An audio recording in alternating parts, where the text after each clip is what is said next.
wait.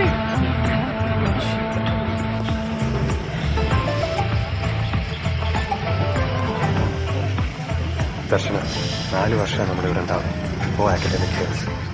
ഒരുമിച്ച് കൂട്ടിയ holidays കഴിച്ച് 800 ദിവസം. അതിലിപ്പോൾ 20 ദിവസം ഓൾറെഡി കഴിഞ്ഞു.